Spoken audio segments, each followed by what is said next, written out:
so-called flying saucers. There's a whole fleet of them. Look on the SA. It's rotating.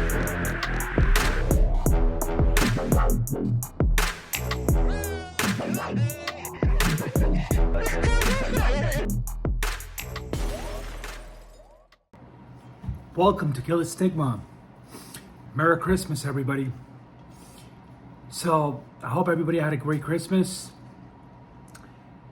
I don't even know what I want to talk about today. I guess I wanted to touch on disinformation, paranoia, apocalyptic vibes, and how to try to keep a balance in that, and how it can be a little bit difficult sometimes.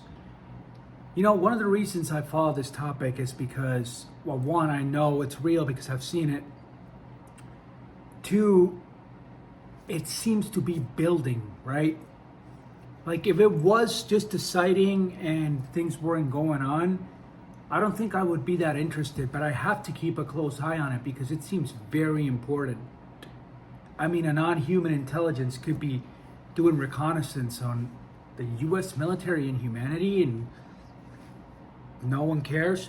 Fine, that's fine. I think that's important, especially if it keeps building up, which it has dramatically, and not only with sightings, but with people coming from the government, whistleblowers, and credible ones, right? Like before, you would have disinformation, and the Air Force Special Investigations, for example, they would actually get legit information out there, but they would do it in a way where it seems silly. Nobody would believe it. MJ-12. I mean, look at MJ-12.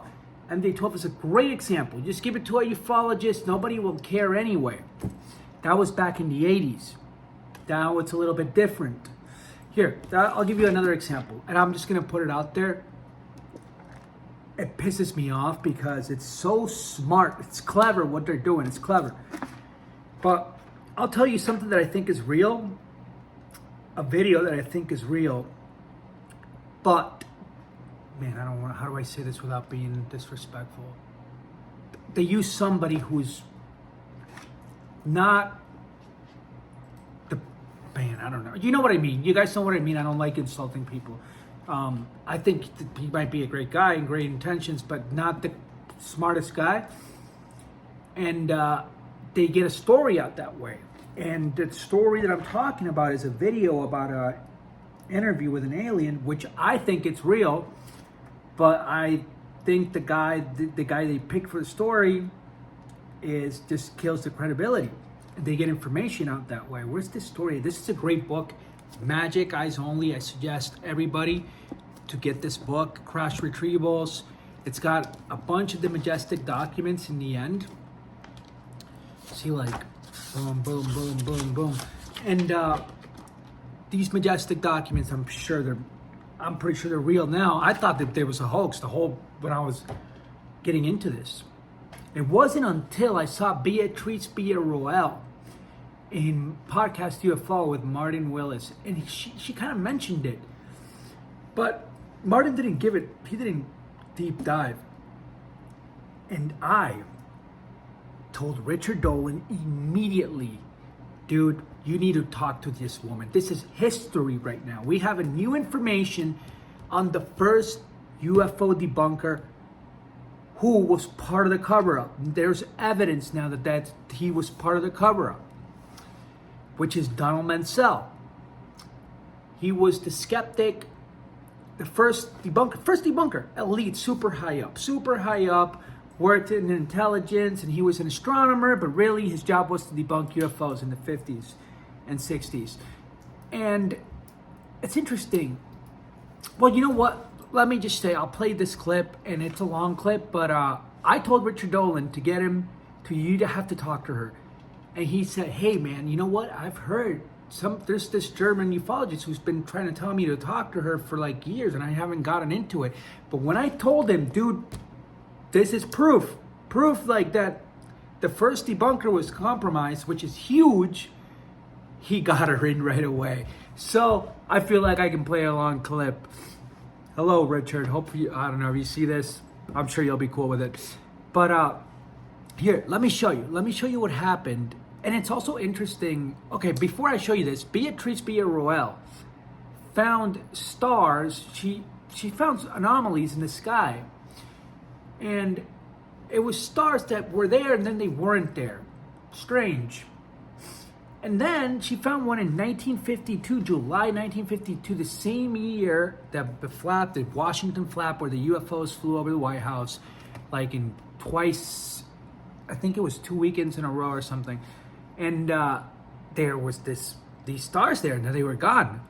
And that's such an important case, the 1952 case. That's such an important case.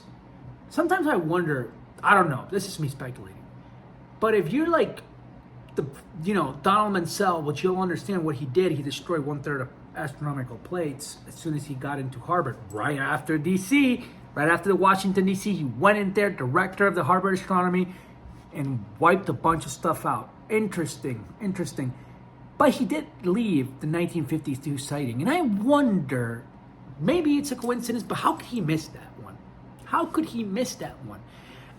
You're a member of MJ12. I wonder if he was like, you know what? I'll leave a little piece of the puzzle. I hope so. Maybe that's my bias. I wonder what you guys think. But here, let me show you what Beatrice Villarroel told Richard Dolan. None of us knew this. Stanton Friedman did a lot of research into MJ12. He did not find this because this book had nothing to do with UFOs. It was just a lady that worked in Harvard, an astronomer, and she was complaining about Mansell and what he did. So Beatrice Villarroel read this, and man, I'm so glad Richard Dolan got that guy. She got ASAP. I'm proud of that. I take credit for that. I'm sorry. I'm taking credit for it. Yep. So you can ask Richard Dolan. Anyway, Christian Morales. Is it true? Yep, it's true. So yeah, I'm proud of that, and he is part of the Majestic 12 documents, and that's only one name with fruits. I don't have the time to go into it, but the whole point was everybody thought that was a hoax. The FBI said bogus. That's what they said. This is bogus.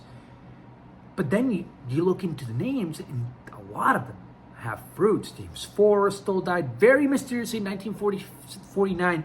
First Secretary of Defense. All right, that's the same position Lloyd Austin has. All of a sudden, he got paranoid. Thought people were following around. He fell out of a window. Super shady.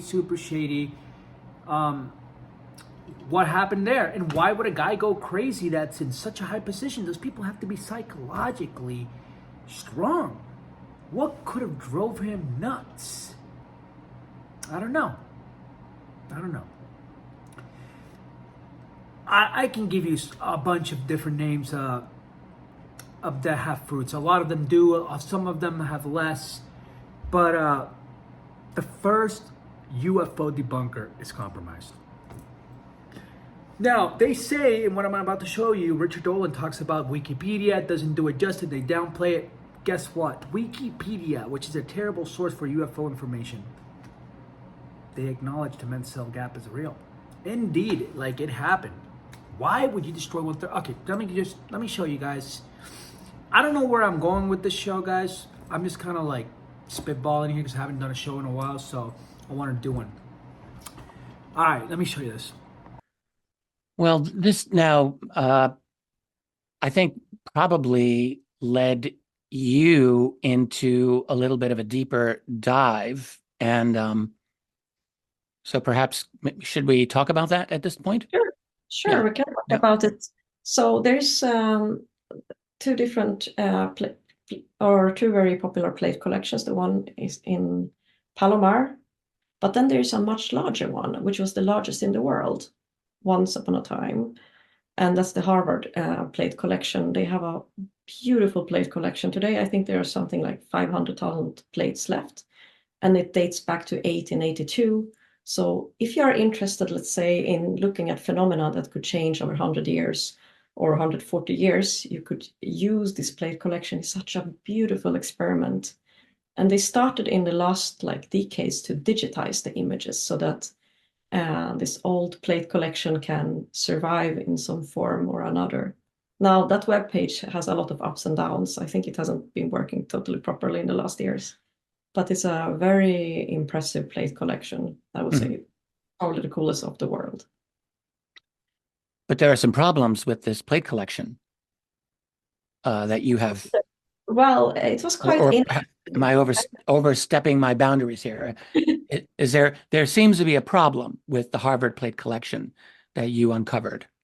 Well, I think first this was known for the astronomers in the astronomer community, and I think what is quite interesting about this is that it ties in to the other part of the story where we are looking at the plates, and that's so in 1952, the Harvard Astronomy or the observatory got a new director in September or October.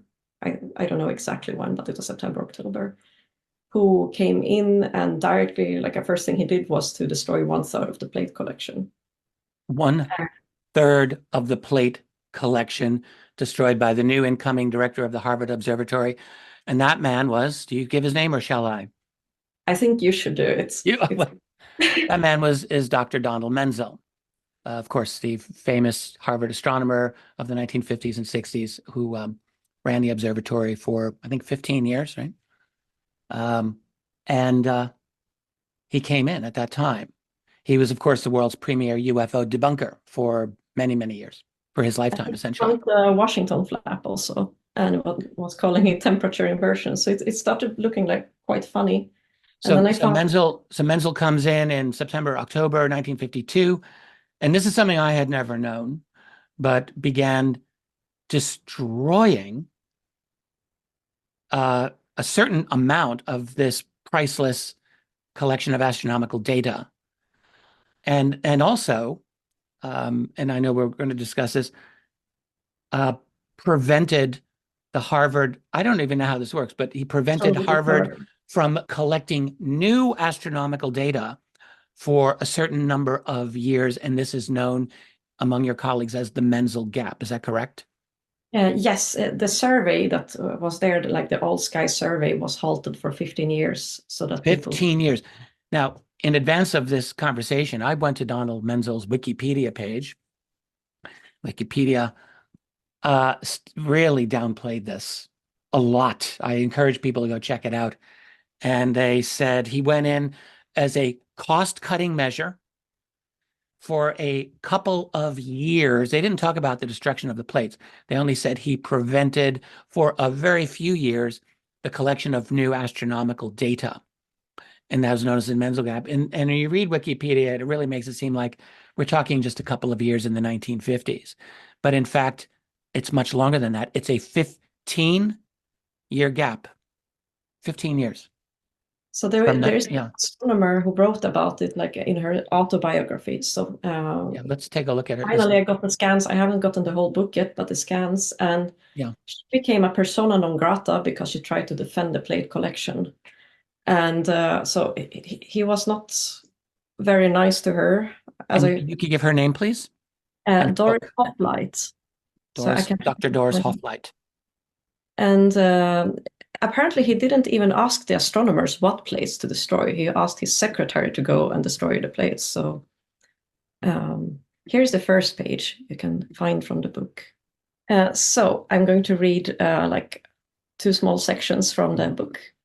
Dr. Chapley retired in 1952, and Donald Menzel became his successor. One of the first things Menzel did was to ask his secretary, whose previous job had been as personal manager for the Jordan Mars department store, to discard 1/3 of the plates in the plate stacks in order to make room for more office space. When some astronomers took courage to object after many plates had been thrown out, he continued having plates removed from the stacks, but stored in the cellar under the 15-inch telescope dome. He had long plank shelves made and put so many plates on each shelf that the planks sagged in the middle in such a way that the upper shelves actually rested on top of the plates on the shelf below. Moreover, there was no concrete or other covering on the dirt floor. Although the foundation consisted of huge stone blocks, roots of the trees penetrated the walls and the humidity was high.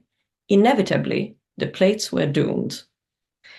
The Harvard plate collection had been the largest in the world, probably the only one covering the sky from pole to pole with some series dating back to 1882. How could any astronomer, regardless of his own speciality in research, wantonly destroy so high a percentage of plates that were vital to many research projects, especially for variable stars? Mm-hmm. Fascinating. And there he is, Dr. Norman Sell, that Majestic 12 document, MJ12 document. Also, Roscoe Hillenkotter, first director of the CIA. Guess what? He was part of NICAP, which was the first, well, I don't know if it was the first, but it was a huge organization in the 50s and 60s. In the 60s, it lost some power. Donald Kehoe, Roscoe Hillenkotter, and Thompson Brown, which Jesse Michaels is killing it, by the way. This guy, you guys got to check him out. I'm sure you have. Actually, I told my friend, one of my friends who's not interested in UFOs, watch the first 5 minutes. He watched the whole thing. He said, that was awesome. I watched the whole thing. I'm like, yes.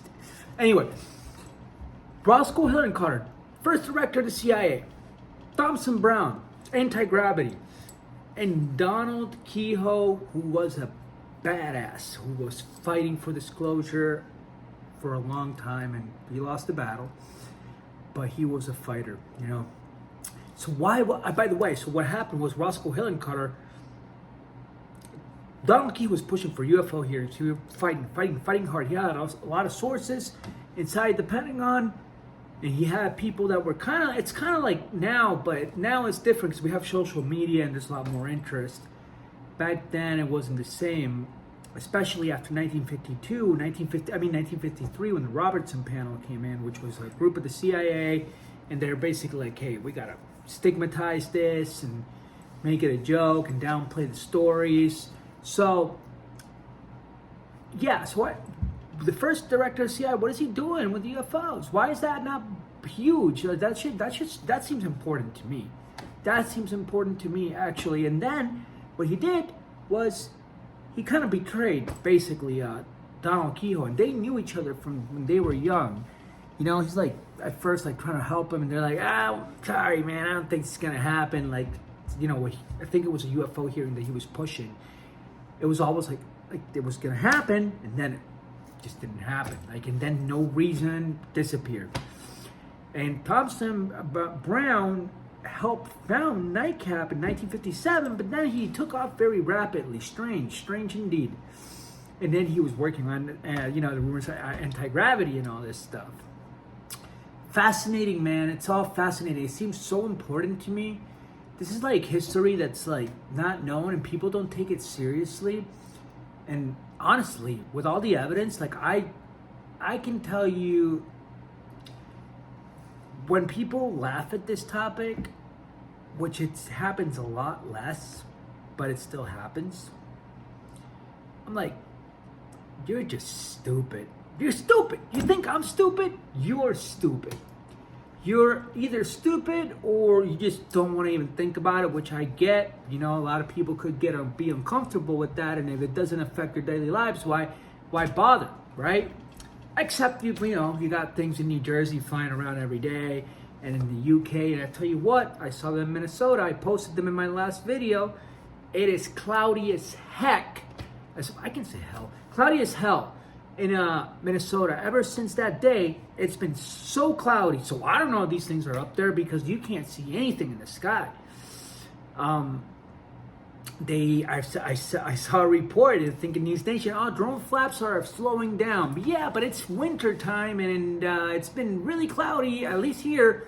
I wonder if it's been cloudy in New Jersey. I lived in New Jersey, and in the winter it got pretty, you know, it was the same. It got really cloudy sometimes, you know. So has it slowed down?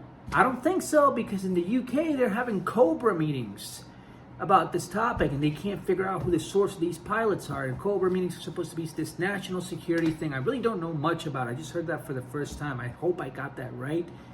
But it's interesting, and that is why I had a little freak out this last week.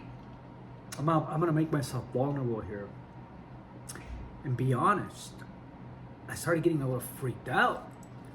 Because the thing is about this topic, it's been always apocalyptic vibes since the contactees, the nuclear threats.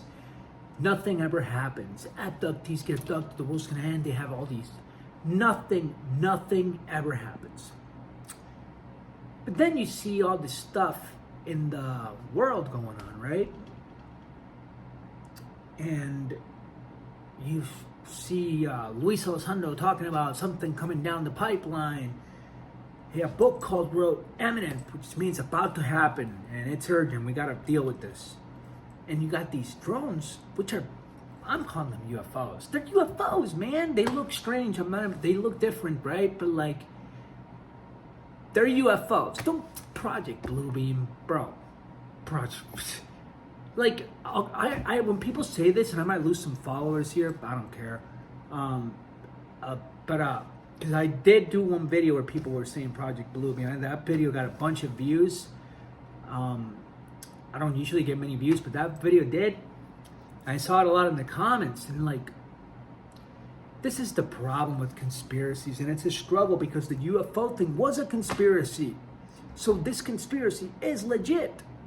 But like, once you get too conspiratorial, then you lose you're stupid then. You know, you can't just believe every conspiracy either. So, but then this one's real. But you gotta understand how things work. Like, how many people do you have to convince? You know, you just don't get to make a decision and convince everybody. And everybody's gonna agree with it. However, the UFO issue has been able to do that. I wonder why. You know, it seems like there comes a point where people get scared when you get to important evidence or you get to somewhere very high. I don't know what happens. Look, listen, guys. Sometimes I'm like, they're getting Men in Black. I don't know that's true. Like, I think I said, I think I did a show on that. I'm like, oh, deals with the government. If you deal, no. A lot of times it's more prosaic than that. But sometimes it does seem like people get scared, and I've always wondered why. Who's scaring them, and why? There's always a wall. That makes me more curious. But I wonder if I really want to know, you know? But I do want to know. Totally, man. I would take that red pill, and then I'd be like, shit. Maybe I should have taken the blue pill. But, nah, man. I like truth. I like truth. I'm a big boy. You know what I mean? But, so, anyway. I started getting a little freaked out with these drones because, you know, there was rumors going around, and I also had some stuff in my personal life, some drama, whatever, that got me, I don't know, whatever, it got me upset, right? And I was kind of like I don't know. And I got paranoid, and for like a day, I was freaking out, and I didn't do anything stupid. I didn't quit my job or fucking sell my, you know, portfolio, nothing like that, but I don't know. I applied for a credit card, which the thing is, I like had a lot of debt, and I recovered from that. Like, it took me a lot to like recover from that. So like, I hate credit cards. I paid my car loan and this and that, but like, I don't like credit cards. I just don't like. But I got one, right? Like, just in case, like. And who knows? Thank God, at least I got one, not like 4 or 3, right? But whatever. I haven't done anything with it. Like, it hasn't even been here. But the thing is, then I kind of relaxed and chilled out because they were saying, okay, this is what happened, and this is silly. It's silly. I'm embarrassed, guys. I'm embarrassed. But the rumors were December 25th to January 1st, and I'm like, December 25th, isn't that day Jesus Christ was born? Blah blah blah. I'm not kidding. It wasn't like that. It's not like I started freaking out right away. But then I said, well, what if there's a 5% chance that happens? Do I really want to take the chance of not being prepared? And I did prepare myself a little bit. Not really, because I live in Minnesota. I'm a Puerto Rican that lives in Minnesota, and I'm terrified of winter. I don't even care about the aliens, man. Or the panic. I'm terrified of the winter. I don't even know how to... Yeah, that's what scares me. Anyway, So, but then I was able to chill out and like, I'm like, whoa, man, like, what's going on? Like, maybe I should like not let this freak me out at all. You know, just keep a close eye on things. Don't freak out. And I actually wouldn't have freaked out if I hadn't gone through the stuff I was going through. I'm pretty sure. You know, life happens, and sometimes people go through shitty things. Things happen, right? And sometimes you make bad decisions, and you get stupid. That's what happened to me. I'm sorry. Oh, wow, he's not perfect. What is he talking about? Oh, okay. Judge me, whatever. I don't care. You know why? Because like, you freaking do that, and you do get up, and you man up, chin up, and then you get your shit together, and you deal with problems. That's how I do it. So, yeah, and I'm proud of that.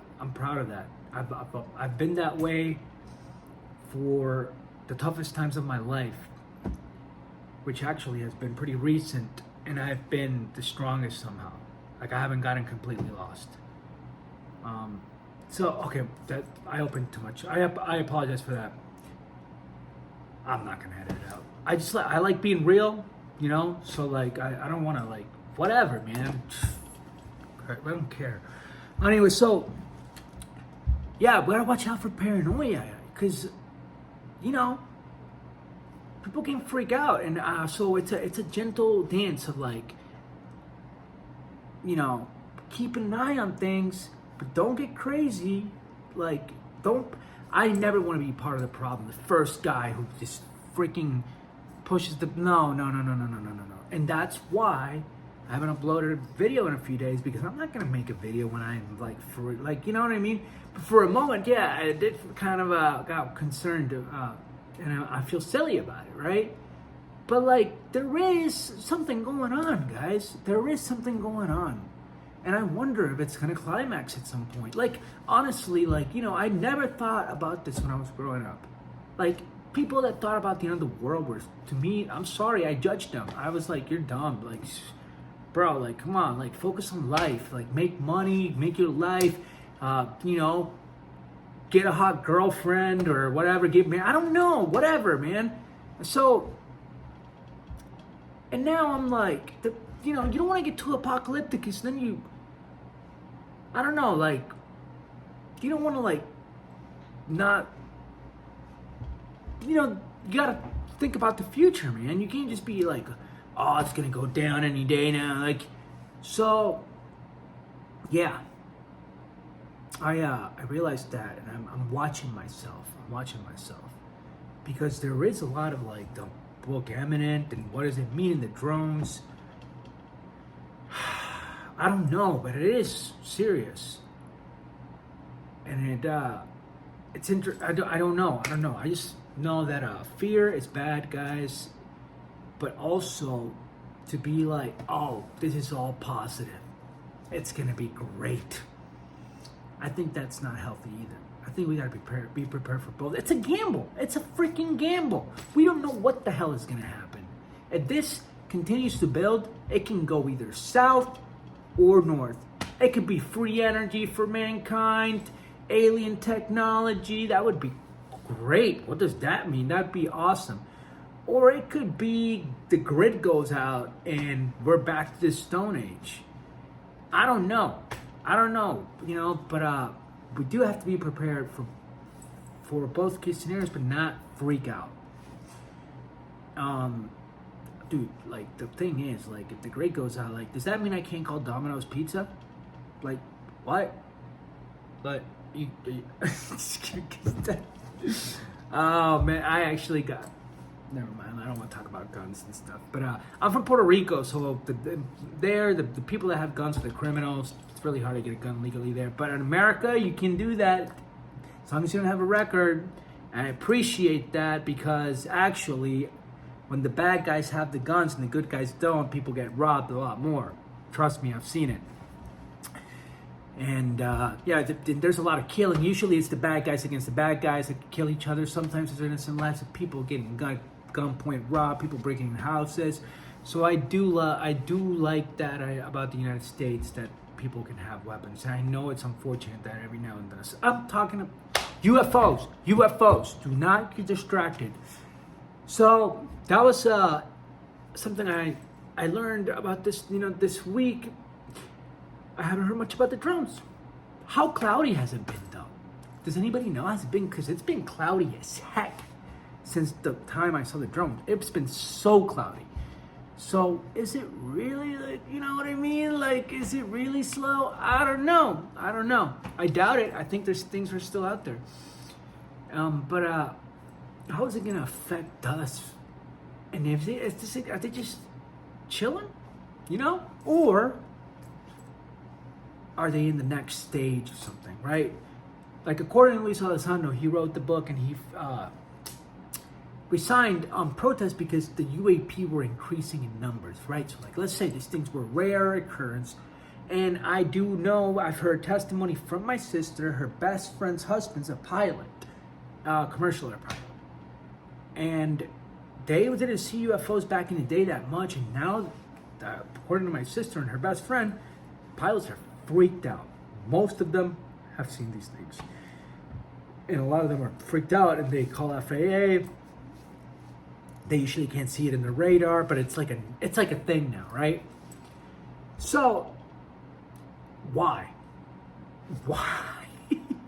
And by the way, why did I see these drones in Minnesota? Not New Jersey, not the UK and the RF Air Force bases. And why did the Air Force, the Wright-Patterson Air Force Base get shut down? Huh? Wright-Patterson Air Force Base. It's interesting. And then, you know what's crazier? You got people like Jason Sands telling a story that he killed an alien. And you know what the part is? That if you have a military, Air Force special investigator, whoever, let's say they have technology to mess with your consciousness, right? You know why I take this story so seriously? Because I knew a person that went through the exact same thing. A person that was very close to me. And I have never talked about this. It's the first time I've told it because it's like one of those things, right? But like, yeah, I've heard that story from a loved one. And Jason Sands said the exact same thing, except she wasn't in freaking Area 51. And to see if you want a hint of what I'm talking about, go see the video where I'm like, it's about mystery dwarfs. I have a white shirt and I get into my story a little bit. It's very similar story to Jason Sands. And what better way to take something serious, somebody credible, and put that into their brain? That's it. Nobody will take him seriously. So I'm telling you, man, Jason Sands, if you see this, you're too honest. I have the same problem. I'm too honest. I try not to do it too much on my show, but I do it a lot. I do it. I hate lies. I freaking hate lies. I think that's my biggest core value is honesty and being real. So, but I'm still very careful about the stories that I say that are high strangeness because I don't want to lose my credibility.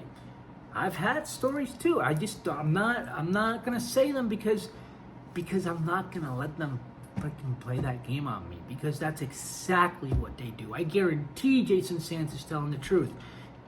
But who did that to him and why? Because it's also interesting that the person that I knew never mentioned anything about 20 and back or the time. She just said this like consciousness in another place. Man, I don't know. Anyway, I don't want to talk about that anymore. I apologize, but I took that seriously for that reason, okay? You make things sound crazy. That's it. Look at, okay, Men in Black. That's a great, there's another example. Men in Black are like, you got the ones that are CIA or NSA or Air Force Special Investigation, and then you got the weirder ones, which are super weird. I mean, you tell them, you tell these stories, nobody will take them seriously. Nobody. Maybe that's on purpose. That it would be a great counterintelligence tactic, wouldn't it?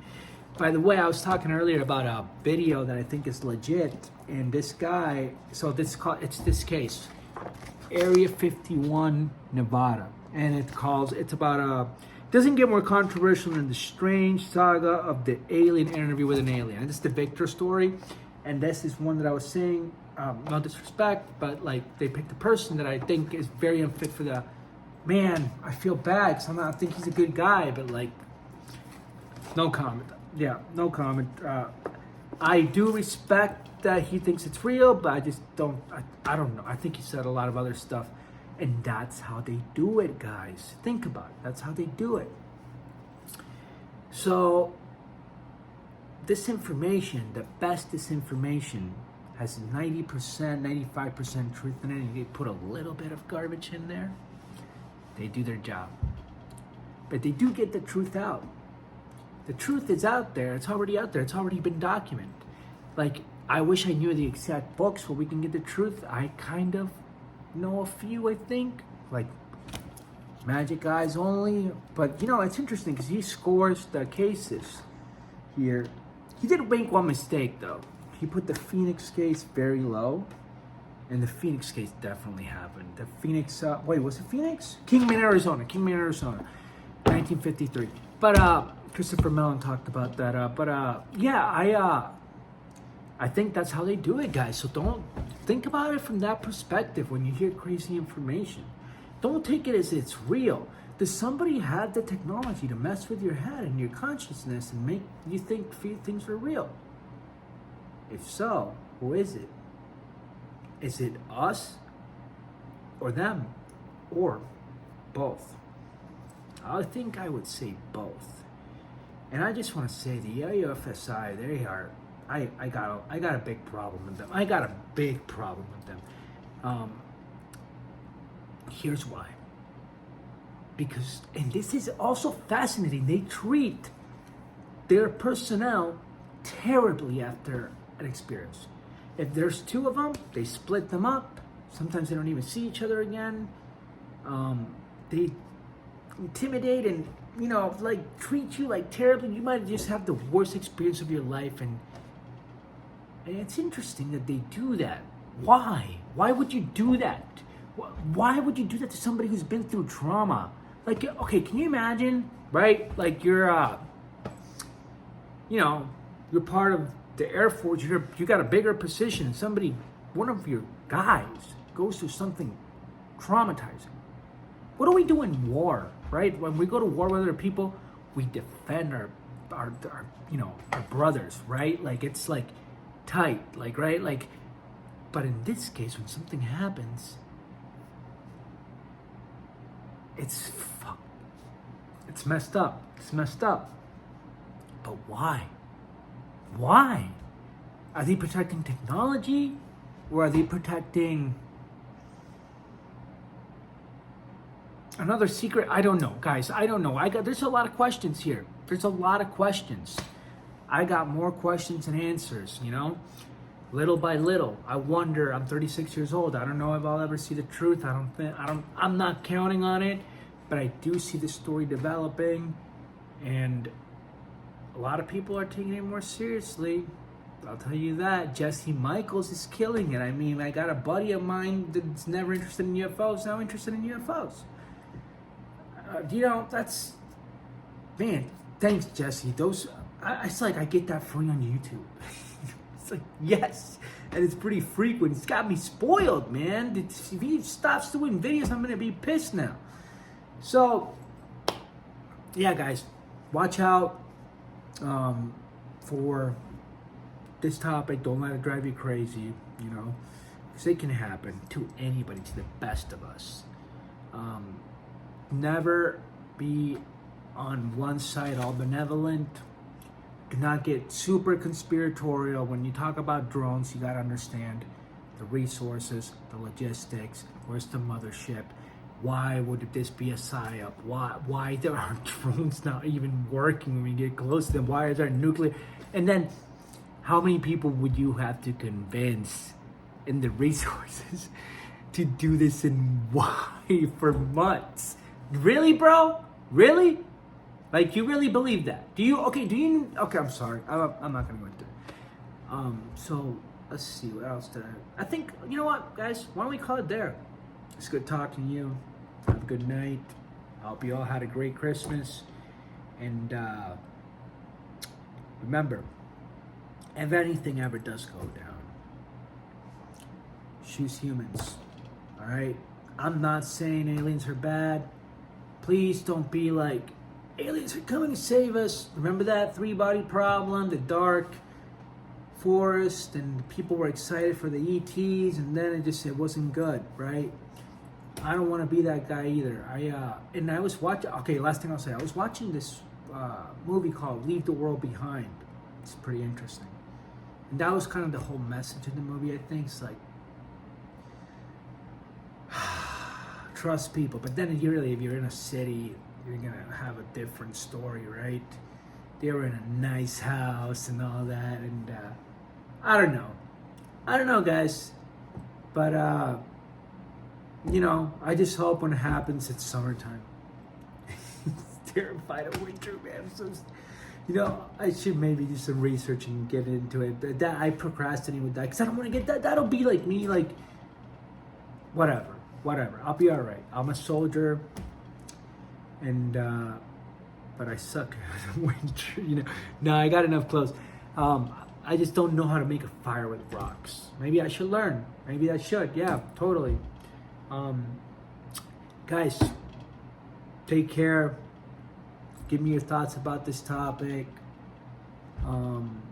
Yeah, tell me what you guys think. I want to know. I want to know right now.